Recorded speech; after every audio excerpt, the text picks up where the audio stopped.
이제 말씀을 보시겠습니다. 주보에 기록된 대로 우리 두 절 말씀만 보십니다.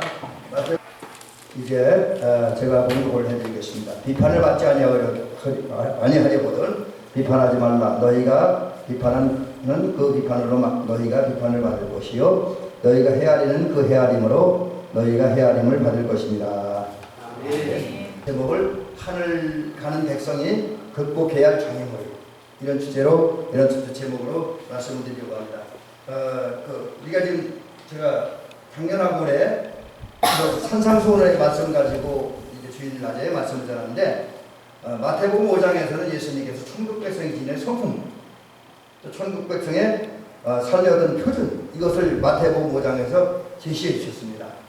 그리고 마태복음 6장에서는 앞에 이제 그 구제 문제, 외식 문제 이런 것부터 시작해서 기도 문제까지 해서 쭉 전체적으로 모든 일을 할 때 순수한 의도를 가지고 해야 된다. 이런 얘기를 이제 그거는 이제 올해 이제 3월부터인가요? 3월부터 얼마 전까지 6월 달까지 제가 5월 달까지 소개해드렸고요. 그다음에 오늘은 이제 오늘부터 실장은 하늘나라를 가는데 장애물들이 등장을 합니다. 그게 이제 오늘부터 앞으로 2-3시간 동안 말씀드린 마태복음 7장 1절부터 12절 말씀은 우리 성도들이 예수님께 달려나가는 데 있어서 장애물이 되어지고 또 하늘나라를 향해 가는 장애물이 되어진 일들이 있습니다. 그 장애물들 3가지가 이제 마태복음 7장 1절부터 5절에 나타납니다. 그래서 오늘 이제 그 부분을 좀 살펴보려고 합니다. 그리고 이제 7장 후반부에 가서는 하늘나라 가는 백성들이 가져야 될 여러 가지 이제 종합적인 것을 나누면서 선상수훈을 정리하려고 합니다. 자, 이제 우선 우리가 그리스도인이라고 하는데 그리스도인이 뭐 하는 사람인가? 물론 이제 우리가 단어상으로는 이미 제가 이미 수차례 그리스도인이라고 하는 히라보를 통해서 몇 차례 말씀을 드렸습니다. 그게 그리스도인 히라보를 해석을 하면서 말씀드렸는데, 이제 오늘 그런 쪽보다는 우리 잘 아는 말씀이니까 성경을 통해서 그리스도인들은 우리가 어떤 사람들이냐, 무엇을 하며 사는 사람들인가, 이것을 말씀드리려고 합니다.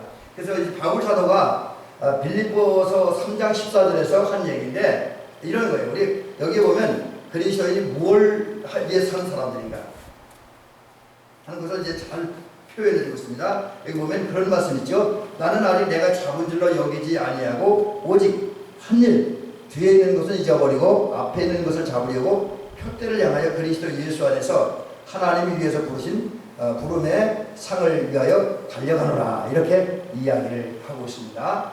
여기 보면 우리 그리스도인은 뭐 하는 사람이냐? 그리스도인은 이렇게 정의를 하고 있습니다. 그리스도인은 표대를 향해 달려가는 사람입니다.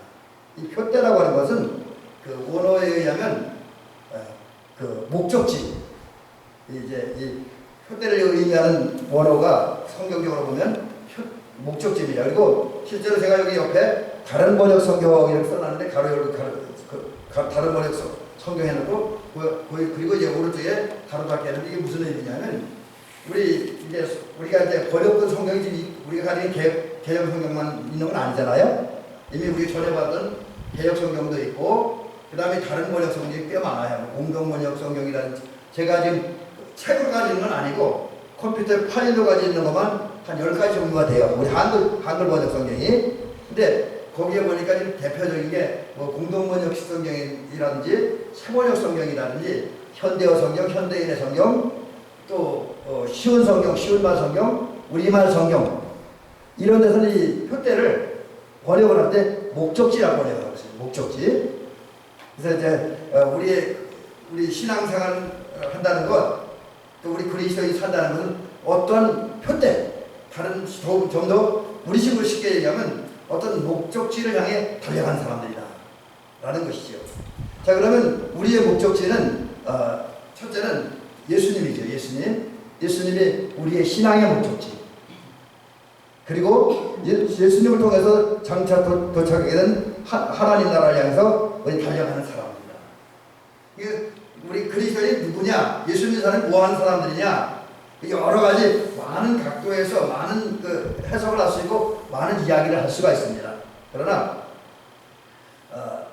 물론 그래서 목사님들마다 이제 강조점이 좀 다르긴 하겠죠. 또 우리 성도님들도 우리 여러분들이 체험하고 그 어떤 느끼는 것에 따라서 신앙생활 강조점이 좀 달라질 수는 있다고 생각을 해요. 그러나 그럼에도 불구하고 성경의 가장 기본적이고 원칙적인데 또 이제 우리 감리교회가 지향하는 또 감리교회 세우신 예슬레 목사님의 모든 설교의 또 신학의 중심이라고 하면 그 신앙생활 한다고 하는 것은 예수님께 가는 거예요. 예수님께 달려가는 거. 그리고 하나님 나라를 향해 달려가는 것이다 라고 할 수가 있습니다. 그런데 여러분, 우리의 신앙의 목표, 그중 최종적인 목표를 얘기할 때 하나님 나라를 얘기하는데 하나님 나라 무엇으로 갑니까?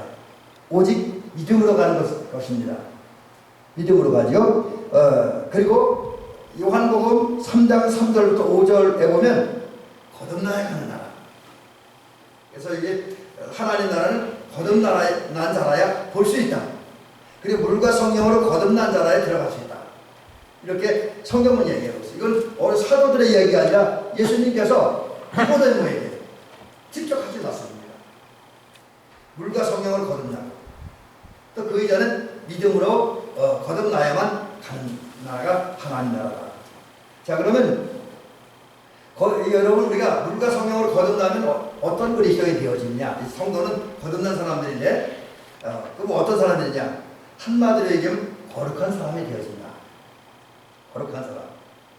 그래서 그렇다고 한다면 이제 거룩에 대한 의미 제가 오늘 구체적으로 말씀드리지 않고 다른 설교에서 나오게 되면 그때 이 거룩에 대한 얘기 다시 말씀드리도록 하고 오늘 거룩한 사람이라는 사실만 말씀드리고 넘어갑니다. 자, 그러면 거룩한 사람이기에 우리는 어떻게 살아야 되냐? 적어도 우리 거룩한 사람이기 때문에 하나님의 형상을 가진 사람이 하나님 닮은 사람이라는 얘기죠. 그렇기 때문에 우리는 의롭고 거룩하게 살아가야 된다. 이게 이제 우리의 그 삶의 모습입니다. 의롭고 거룩한 사람이니까 거듭난 사람들은 우리는 거룩하게 살아야 된다. 자, 그런데 우리가 이제 의롭고 거룩하게 살았는데 그래서 예수님께 달려나가고 하나님께 달려나가야 돼. 여기 좀 미스가 나네요. 좀 실수가 나네요. 그 장애물들이 있습니다. 여러분, 그 성도들을 신앙생활 하는데 그리스도인답게 사는데 곧 거룩하게 사는데 장애물이 되는 게 있어요. 또 거룩한 사람들이 예수님을 향해 달려나가는 과정 중에서 장애물이 되는 게 있어요.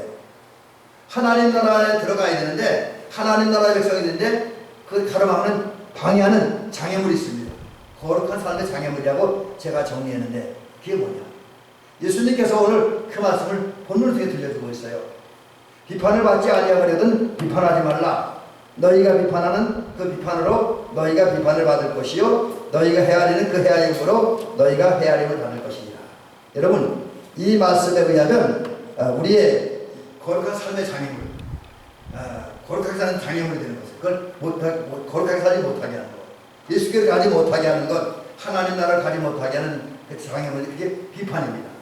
남을 비판하고 또 오늘 성경 표현들은 마태복음 7장에서 헤아리는 것. 우리가 이게 이제 의롭게 살아가는 걸 방해하고 예수께로 가는데 천국을 향해 가는데 장애가 된다. 그러므로 여러분, 우리가 이제 오늘 살면서 내가 누군가를 비판했다. 그러면 내 앞에는 지금 하늘나라 가는 이제 큰 장애물에 쌓인 거예요. 여러분이 한 번 누군가를 비판하고 헤아릴 때 저와 여러분 그 비판하는 그 순간에 하늘나라를 향해 가는 우리 앞길을 막는 장애물이 하나 쌓이는 거예요. 또 누군가를 비판하면 예수님께 나가는데 그것을 막는 장애물이 하나 쌓이는 겁니다.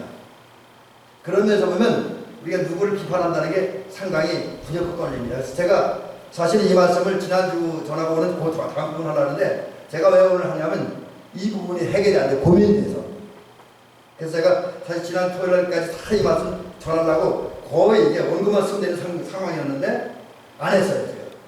제가 다른 설교를 했는데 그 비판과 헤아림 이게 참 우리 신앙생활을 장애하는 큰 장애물인데 우리가 살면서 보면 저 역시 안 그런다고 하면서도 은근슬쩍 누군가를 비판하고 누군가를 욕하고 누군가를 원망하며 살았더라고요. 그래서 그 양심에 실려갖고 바르게 말씀을 전할 수가 없었습니다. 그래서 한 주 연기한 거예요. 근데 지금도 그럼 목사님 지금 금 해결되셨습니까? 그렇게 물으신다고 하면 여전히 자신이 없다. 왜? 지금 예배드리는 순간에 제가 누구도 원망하지 않아요. 지금 이 시간 누구도 비판하지 않습니다. 그러나 또 이 예배 끝난 다음에 제 생각이 까닥하고 제가 뭐가 쉬우면 또 저 모르죠? 제 감정이 어떻게 되면 그래서 참 이분이 또 어렵고 또 여기에 이제 비판에 대한 얘기가 나오면 또 우리가 생각이 여러 가지가 일들이 있어요. 그런데 어쨌든 우리가 오늘 성경을 통해서 또 우리 선상송을 통해서 또 제가 이제 감리교 신학을 공부하면서 절실하게 느끼는 게 가장 우리가 모든 것을 할 때 순수한 의도로 해야 된다는 것과 함께 그 다음에 우리가 다른 사람을 비판하고 평가하는 일을 해서는 안 된다는 것을 절실하게 느껴봅니다. 자, 그러므로 이제 우리가 이 비판하지 않는다는 입장에서 생각이라고 할 때 우리 은혜 받은 사람들을 주의할 것이 있습니다. 그래서 이 부분에는 우리 은혜 받은 사람들, 특별히 은혜 받은 그리스도인이 주의할 것이 뭔지 한번 살펴보려고 합니다. 여러분, 우리가 예수를 믿고 신앙생활하다 보면 어느 순간에 하나님의 은혜를 받아서 영안이 열리고 영적 감각이 생깁니다. 여러분, 영안이 열렸다, 영적 감각이 생기면 무슨 의미가 있습니까? 이제 영안이 열렸다는 건 뭔가가 보인다는 거지요. 뭔가가 보입니다. 또 뭔가가 느껴져요. 그게 뭐냐면 제가 그림 쪽에 좀 미스가 있었는데 예수님이 보입니다. 기본적으로 영적 눈이 열리고 영적 감각이 생기면 예수님이 보이고 예수님 나와 함께 하시고 나를 살아가면 느껴집니다. 그리고 더불어 하나님 나라 천국이 아니면 명확하게는 아니지만 어렴풋하게나마 보여지고 느껴집니다. 이게 보여지고 느껴져요. 그 다음에 이것뿐 아니라 우리가 영안이 열리면 그래서 예수님이 보이고 이제 천국이 보이면 그 다음에 또 보이는 게 있습니다. 그 다음에 뭐냐면 사람이 보여지기 시작해요. 사람이. 특별히 사람이 보여지는 그 사람의 실체. 그래서 그 사람의 장점도 보여지고 또는 이게 안 보여지는 게 좋은데 다른 사람이 잘못하는 것, 실수하는 것, 이게 보여지기 시작해요. 다른 사람이 실수하고 잘못하는 것. 그런데 여기 본 다음에 여기서 발작하는 비극이 뭐냐면 그냥 보는 것은 끝나면 괜찮은데 한 단계 더 나간다는 게 문제예요. 그게 뭡니까? 차라리 몰랐으면 가만히 있는데 못 봤으면 가만히 있는데 보니까 느끼니까 하는 일이 뭐냐면 나와 다르게 생각하는 사람들, 나보다 좀 못하다고 하는 사람을 자꾸 비판하고 헤아리는 그런 버릇이 생겨납니다. 이게 여러분 제가 이제 신학을 하면서 가장 고민하는 부분이 이거예요. 저도 이제 이렇게 요즘 이제 다음 주까지 저희들이 세미나를 하는데 세미나 하다 보면 그 많은 목사님들이 이제 그 성경에 대한 안목이 생기고 신학에 대한 안목이 생기고 그것을 가지고 교회를 보고 교인들 보고 목사님들 보니까 이게 뭔가 잘못된 게 보이는 거예요. 그래서 우리 이제 후배 목사님 아는 분은 맨날 그 얘기해요. 토론하면 우리 한국교회에서는 강단에서 말씀 제대로 선포되는 교회가 아무도 없다. 거의 없다는 거예요. 왜? 기복신앙만 얘기하고 엉뚱한 얘기만 한다는 거죠. 무슨 얘기하려고 제가 얘기하냐면 차라리 모르는 그게 안 보이냐. 알고 나니까 다른 사람이 잘못하는 게 보이는 거예요. 그럼 잘못하는 게 보여서 내리셔야 돼. 그걸 자꾸 마음에 품고 말로 표현하고 또 어떤 그런 걸 하다 보니까 자꾸 비판하죠. 그래서 여기 특별히 이 다른 사람을 비판하고 헤아린다. 이것을 제가 이렇게 원어로 또 사전을 찾아보니까 특별히 이제 헤아린다고 하는 것은 그런 의미가 있더라고요. 저울질 한다. 저울질 한다. 여기 이 말 속에는 아주 많은 의미가 담겨져 있다고 생각을 해요. 저울질 한다는 것은 근데 예를 쉽게 내가 우리 사모님에 대해서 이렇게 저렇게 재보는 거에서 뭘 잘못했나, 뭐 제대로 그거 이제 따지고 분석하고 평가하는 그런 짓을 한다는 거죠. 근데 거기까지도 그런 거 봐주는데 고루고루 근데 가만히 있는데 그걸 입으로 터뜨리죠. 그래서 심판. 자기가 저울질하고 느낀 대로 말을 해요. 그 말도 좋은 말로 하면 되는데 자꾸 헐뜯고 정죄를 합니다. 이걸 주의해야 돼요. 여러분, 하여튼 은혜 받을수록 여러분 더더 겸손해지길 주의 이름으로 간절히 부탁을 드립니다. 제가 지난주 수요일날인가요? 이제 그런 설교를 하면 제가 그런 말씀 드리는데, 우리가 은혜 받아도, 신의 은혜 받았다고 해도, 그걸 내가 그냥 간직해야지 자랑하면 안 된다 그랬어요. 나 신의 은혜 받았어? 또 어떤 사람은 방언의 은사 나 방언의 은사 받아서 그거 말하면 안 된다고 말씀드렸습니다. 왜? 자꾸 그런 거 말하다 보면 나는 좋은데 그걸 못 받는 사람들은 뭔가 문제가 생기니까 보이는 거예요. 근데 여러분, 이 성경에 보니까 예수님 말씀하는 게 다른 사람, 영안이 열리고 영적 감각이 생겨서 다른 사람을 보게 되면 자꾸 다른 사람의 약점과 허물을 들춰내고 지적하고 그리고 그러면서 헐뜯고 잘못했다고 정죄하는데, 적어도 우리가 거룩한 삶을 살려면, 예수를 향해 잘 달려가려면, 그리고 천국을 향해 잘 달려가려면 이거 하지 않도록 주의해야 된다는 거죠. 여러분, 끊임없이 내 입에 자갈을 채우시고 자크를 채우시기 바랍니다. 물론 좋은 얘기는 많이 얘기했지만, 하여튼 우리가 남을 비판하고 정죄하는 일, 오늘 성경대로 남을 저울질하는 그런 일들을 하지 않도록 우리 주의를 해야 된다라고 하는 거죠. 자, 그러면 우리가 이제 이렇게 저울질하는 게, 아니 저울질하고 그 다음에 정죄하고 심판하고 평가하고 이런 건 참 나쁜 건데, 그러면 우리가 좀 더 이 문제를 구체적으로 들어가서 살펴보려고 합니다. 남을 비판한다, 남을 헤아린다. 물론 제가 지금 원어적인 의미에서 조금 말씀드리는데 요거는 조금 자세히 말씀을 드리도록 할게요. 비판한다고 하는 말은 그 원어에 의하면 남을 평가하는 거예요. 판단하고 절단하고 헐뜯는다. 나쁘게 말한다는 것도 포함되겠죠. 그리고 그 다음에 헤아린다고 하는 것은 아까 얘기한 것처럼 저울질한다, 이런 의미가 있습니다. 그래서 이것을 제가 여러 자료들도 보고 제가 나름대로 정리한 게 뭐냐면, 이 비판하고 헤아린다는 건 자기 기준, 차라리 성경적인 기준이라는, 아니면 우리나라의 어떤 법적인 기준을 가지고 얘기하면 나요. 그것도 그래도 객관성이 있으니까 좀 낫습니다. 근데 문제는 자기 기준입니다. 자기 기준. 그래서 우리 목사님들은 그걸 갖다 내가 복음이라고 표현해요. 내가 복음. 내 기준으로 얘기하면 내가 복음이라고. 우리 목사님들이 표현할 때는, 우리 혹시 내가 복음이라는 말 들어본 분 있으세요? 우리 목사님들끼리, 우리 친구들끼리 고집 센 사람들, 자기 기준 가지고 자기 원칙대로 얘기하는 사람은 저거 내가 복음이 되게 세다고 놀리기도 하거든요. 근데 비판하고 헤아린다고 하면 모든 것을 자기 기준으로 바라보는 거예요. 자기 기준, 자기 마음, 이것을 바라보고 그 기준에 따라서 사람을 이렇게 저울질하는 거예요. 그리고 평가, 잘했다, 잘못했다. 그리고 잘했다는 부분은 별로 들춰내지 않고 잘못한 부분을 골라내고 평가하는 거예요. 이 사람은 이렇게 잘못했어, 이렇게 잘못했어 하면서 헐뜯고, 그 다음에 자기 나름대로 심판하고, 아주 못된 주기름 취급하고 정죄를 하죠.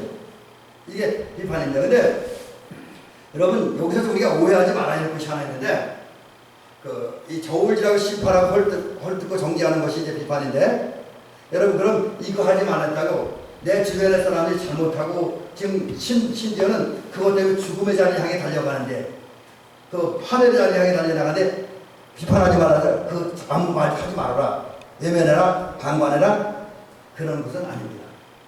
여러분, 내 주변의 사람들이 하나님을 떠나고 범죄해서 지옥을 향해 달려고 죽음을 향해 달려고 파멸을 향해 달려가는데 외면한다고 한다면 이것도 심각한 문제예요. 또 다른 문제가 발생합니다. 이거 영혼 고난하는 사람, 영혼을 사랑하는 사람의 삶의 태도는 아닙니다. 그래서 그런 경우는 내가 정말 내 주변에 있는 내 가족들이 신앙이 정말 잘못해, 이단에 빠진다든지, 하나님 부정한다든지, 이럴 때 그렇게 하면 안 된다고 하는 거, 그리고 그 잘못을 지적해주고 바른 길로 인도하는 것은 예수님 그 말씀 비판과 헤아림에 속하지 않습니다. 또 절대로 악하지가 않아요. 근데 문제는 뭐냐면, 여러분, 다른 사람의 잘못을 지적하고 평가할 때, 그리고 심판할 때, 다른 사람에 대해서 이렇게 얘기할 때 가장 중요한 건 이게 빠진 거예요. 사랑 없이, 사랑하는 마음이 없이, 사랑하는 정신이 없이 누군가의 잘못을 지적하고 평가하면 아무리 그 1대1은 공중에 그렇게 그 공식 석상에서는 사랑 없이 누군가에 대해 이야기하면 아무리 좋은 이야기조차도 비판이 되고 정죄가 됩니다. 심판이 된다는 거죠. 그러나 사랑을 가지고 하면 좀 이제 상황에 따라 물론 이것도 문제가 있을 수 있으나 상황에 따라 좀 면죄부는 주어집니다. 그런데 사랑 없이 다른 사람의 허물을 지적하는 비판과 또 헤아림의 형태는 세 가지로 나타난다고 하는 거죠. 어떤 경우는 그 우리 주변에 어떤 사람이 크게 잘못도 안 했어. 큰 문제도 없어. 그런데 자기의 욕망을 채우기 위해서 그냥 어떤 잘못거리를 만들어갖고 뭐 거리를 만들어서 범죄했다고 말하고 잘못됐다고 말하고 책임을 추궁하는 거. 사실 어떤 경우는 우리 주변에서 보면 많은 여러 가지 이야기들이 떠돌아다니지요. 근데 그 중에는 사실도 있지만 사실이 아닌데 그 사람을 미워서 그 사람을 제압하기 위해서 없는 사실을 만들라고 이야기하는 그런 경우가 얼마나 많습니다. 그게 제자라는 사람이 누굽니까? 정치인들이잖아요. 정치인들. 그래서 정치는 누가 그러잖아요. 가장 위대한 사기극이다. 또 허가는 도둑놈이다. 뭐 이런 얘기도 하더라고요. 여러분 비판의 형태는 그 분명히 죄가 없어. 허물이 없어. 근데 자기 추측 자기 생각 가지고 잘못했다고 얘기하는 거죠. 그 다음에 또 하나는 그 사람이 잘못은 했어.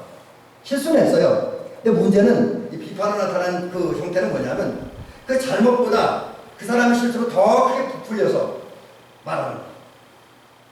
예를 들어서 쉽게 얘기하면 어떤 사람이 지나다가 하도 배가 고프니까 남의 집 무밭에 가서 무 하나 캐먹었어요. 저도 어릴 때 무서리 많이 해먹었는데 죄송합니다. 어릴 때 저도 직구자하고 친구들하고 무서리 좀 해먹었어요. 근데 우리는 무서리 해먹고 어쩌다 주인한테 걸렸어. 그럴 때 나는 한 개밖에 안 뽑아 먹었는데 그 주인은 승질이라니까 우리한테 벌금을 물리고 돈을 받기 위해서 이 사람 얘가 우리 밭에 있는 무 한 구랑을 다 뭐 망가뜨렸다 이런 식으로 얘기하는 거예요. 쉽게 예를 들면 그런 거죠. 어떤 사람이 잘못을 보면데 설사 말하더라도 사랑의 마음을 가지고 잘못만큼만 말해야 되는데 잘못을 뻥튀기해서 말하면 이게 비판이라는 거죠. 그 다음에 또 하나는 이거 물론 이제 그 사람이 실수할 수도 있고 잘못할 수도 있어요. 어떤 사람이. 그런데 여기 중요한 게 설사 실수했어도 잘못했어도 증거가 없으면 말하지 말아야 됩니다.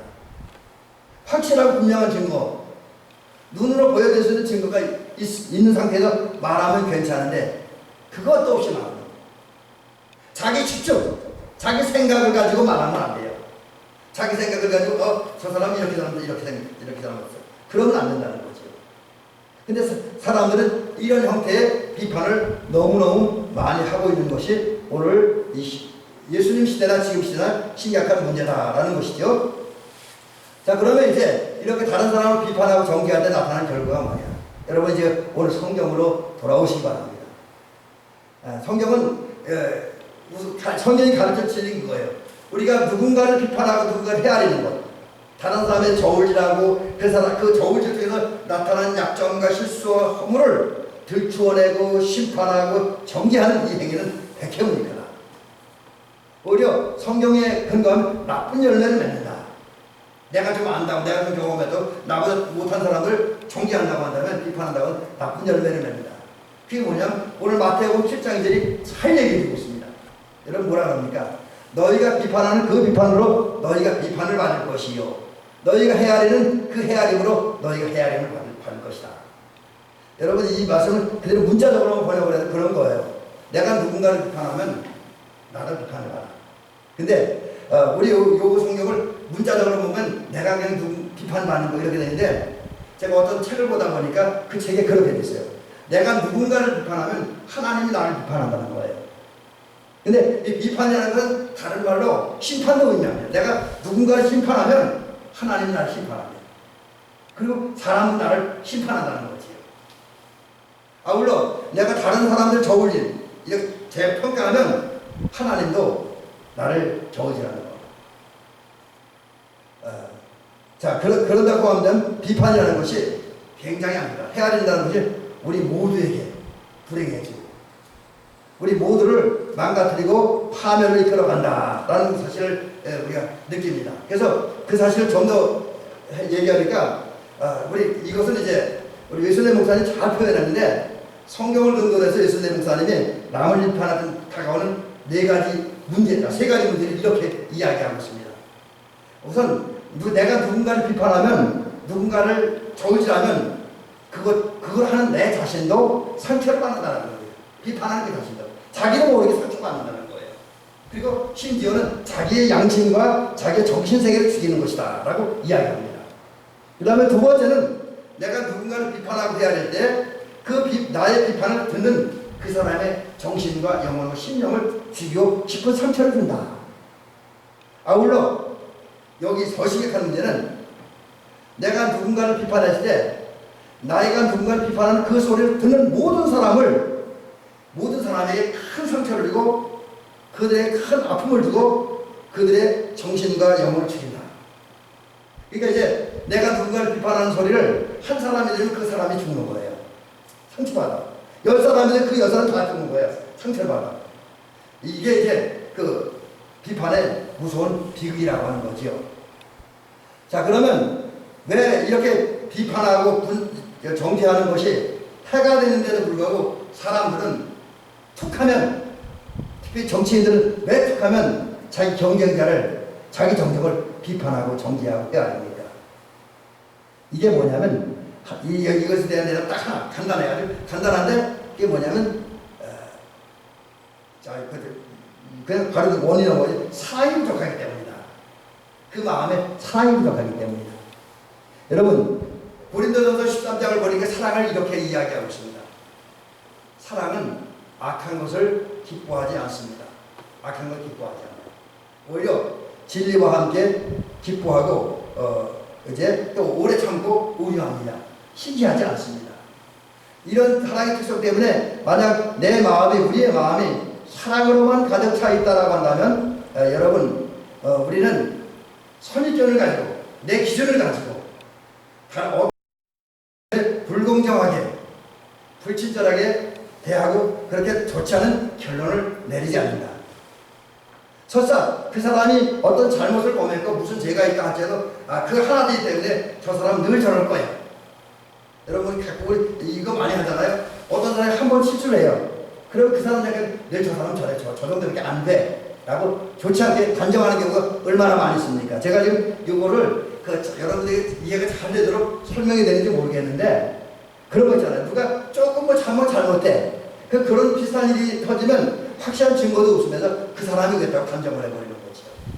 근데 사랑이 많으면 그런 거 안 한다는 거죠. 사랑이 없을 때 그런 거 갖고 한다라고 하는 거죠.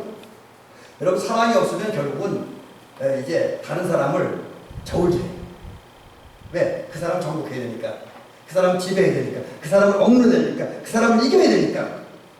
다른 사람을 저울질해요. 또 실제로 뭐 우리가 그런 얘기 하잖아요. 털어서 먼지 안 나는 사람 없다고 그러잖아요. 그렇죠? 마찬가지로 여러분 그 누구도 털면 다 약점이 허물 있어요. 심지어 이런 얘기하면 좀 그렇지만 이 반기독교적인 입장을 보면 예수님에 대해서 털어내면 그분은 예수님의 약점을 찾아내는 허물을 찾아냅니다. 하나님에게 대해서. 근데 사람에게 어떻게 웃을 수 있겠습니까? 털면 다 있어요. 그러니까 저울질하면 다 드러나. 근데 그거를 사랑이 많은 사람은 덮어주는데 사랑이 없는 사람들은 들추어내고 평가하고 심판하고 정죄하고 사람들 앞에 폭로하는 그런 일들을 하게 된다는 거죠. 사랑이 없으면. 여러분 이럴 때 우리 앞에는 장애물이 하나씩 쌓여지는 겁니다. 한 번 비판하고 한 번 정죄할 때마다 다시 말씀드리지만 장애물이 쌓여요. 하나님께 나아가는 지장이 많아. 예수님께 나가는 지장이 많아요. 하늘나라에 들어가는데 방해가 됩니다. 자, 그러므로 이제 우리는 비판을 피해야 됩니다. 그래서 이제 마지막으로 비판을 피하는 길이 뭐냐? 이것을 말씀드리면서 오늘 말씀을 마치도록 합니다. 자, 우리는 이제 그리스도인입니다. 그러기에 우리는 끊임없이 표대를 향해서 곧 예수님을 향해서 천국을 향해서 달려나가는 그런 저와 여러분이 될 줄 믿습니다. 그러기 위해서 비판이라는 헤아림이라고 하는 다른 사람을 저울질하고 평가하는 그리고 헐뜯는 폭로하는 정죄하는 이런 장애물을 완벽하게 제거해야 될 줄로 믿습니다. 어떻게 가능합니까? 여러분, 그러기 위해서 우리 아까 모든 비판의 원인이 헤아림의 원인이 사랑의 부족이라고 그랬습니다. 그래서 이것을 역으로 해석하면 됩니다. 우리가 다른 사람을 비판하지 않고 다른 사람을 저울질하지 않기 위해서는 우리의 마음을 또 우리 생각을 우리 언어를 사랑으로 채워야 됩니다. 사랑이 내 마음, 내 생각, 내 말 속에 가득 채워야 됩니다. 그리고 그것이 마음과 생각으로만 채워진 것이 아니라 내 행동으로 표현되어야 돼요. 삶으로 표현되고 적용되어져야 됩니다. 그래서 사랑이 늘 실천되어지면 우리는 다른 사람을 평가하지 않습니다. 자, 근데 우리가 행동으로 삶으로 표현해야 될 사랑은 어떤 사랑이냐? 인간적인 사랑이 아닙니다. 흔히 말하는 이제 우리가 사랑은 뭐 남녀 간의 사랑을 에로스라 그러고 또 이제 친구 간의 사랑을 그 스톨게 저렇게 헷갈리는 그 다음에 부모와 자녀의 사랑을 필리아의 사랑 뭐 이렇게 이야기를 합니다. 친구하고 좀 헷갈리는데 근데 그런 사랑이 아니고 우리가 마음에 그리고 생각에 언어에 채워야 되고 행함으로 삶으로 표현할 사랑은 아가페 사랑. 아가페 사랑은 하나님의 사랑을 말하는 겁니다. 예수님을 보내시고 십자가 달려 죽게 하시기까지 우리를 사랑하신 그 사랑. 아낌없이 조건 없이 실행적으로 헌신적으로 주신 그 하나님의 사랑이 아가페 사랑인데 우리는 이 아가페 사랑을 채워야 됩니다. 근데 그 사랑이 어떻게 채워집니까? 하나님의 은혜와 성령의 역사하심에 의해서 채워집니다. 그러므로 우리가 이 사랑을 우리의 마음에 채우기 위해서 저와 여러분은 성령의 충만함과 성령의 은사, 그 중에서도 사랑의 은사를 사모하는 저와 여러분들이 될 것입니다. 은사를 사모하고 성령 충만을 사모해야 돼요. 그런 다음에 그 성령 충만을 위해서 그 성령의 충만함을 통해서 은사 받음으로 이제 하나님을 사랑하고 사람을 사랑하는 그런 삶을 살게 되는 그런 마음과 생각이 내 가득 차고 그것이 언어와 행동과 삶으로 표현되게 되는 끊임없이 기도해요. 그럴 때 하나님 역사인데 하나님 역사는 성령의 역사하시고 통해서 사랑으로 우리를 채울 때에 우리는 다른 사람을 비판하거나 정죄하는 일을 하지 않음으로써 우리 앞에 장애물을 짜는 어리석음을 범하지 않을 것입니다. 그다음 두 번째는 예수님의 가르침을 따라 살아야 됩니다. 여러분 예수님의 가르침은 이제 이렇게 정리할 수 있는데 이거 제 얘기가 성경에 있는 얘기인데 성경에 의하면 여러분 우리가 이제 비판을 피하기 위해서 예수님의 가르침을 따르는데 그 가르침이 뭐냐? 첫째는 단둘이서 충고하라. 우리 주변에 어떤 사람이 잘못해요, 실수해요. 그래서 그걸 그냥 넘어가면 안 되잖아요. 고쳐져야 되는 경우가 많이 있습니다. 물론 이게 그냥 이렇게 용서하고 덮어줘야 될 경우도 있지만 정말 충고를 해줘야 되고 바꿔줘야 되겠다고 생각되는 여러 시인들 하지 말고 1차적으로는 단둘이 조용한 가운데 하라고 하는 거지. 공개적으로 하지 말고. 네, 그 사람은 인격도 있잖아. 비록 잘못했어도 실수해서 그 사람은 인격이 자존심이 있습니다. 인격과 자존심을 세워줘야 되죠. 그 다음에 두 번째는 그럼에도 불구하고 듣지 않을 때 어떻게 했냐? 듣지 않을 때 포기하지 말아야 된다는 거죠. 두세 증인이 함께 가서 같이 이렇게 권면해야 돼. 이때는 아무나 데리고 가면 안 됩니다. 정말 믿음이 좋아야 되고 또 입도 무거워야 되고 성품도 좋아야 됩니다. 그런 사람 가서 잘 이렇게 중간에서 같이 잘 조언해주면서 듣는 사람이 깨닫고 듣도록 도와줘야 된다는 거죠. 근데 그래도 안 듣는 경우가 있습니다. 그런데 어떻게 했냐? 그 다음엔 교회에 와서 성전에 교회에 와서 말하는데 여기 성경대로 하면 교회에 말하는데 여기 교회에 말하는 모든 교인들이 말하는 얘기는 아닙니다. 그건 심각한 문제가 돼요. 그래서 이때는 교회 중요한 지도자들, 뭐 목사님이라든지 아니 그 사람 깊은 관계가 있는 뭐 장로님이나 권사님들 그 부분들에게 그들을 통해서 전하라. 근데 그래갖고 들으면 괜찮은데 그래도 안 듣는 경우는 어떻게 하냐? 그 다음에 포기는 아니지만 그래도 아무것도 안 듣든 아무것도 하지 말아요. 그 다음에 이제 더 이상 그 사람에게 생각하지 말래요. 아무 말도 하지 말래요. 뭐 어떠냐? 하나님께 맡기라는 거예요. 하나님께서 그의 생각, 잘못을, 허물을 고치도록 하나님께 맡기더라. 이렇게 이야기하면서 이것이 예수님의 가르침을 따름으로써 다른 사람을 비판하고 정죄하는 길을 피하는 것이고요. 마지막 하나.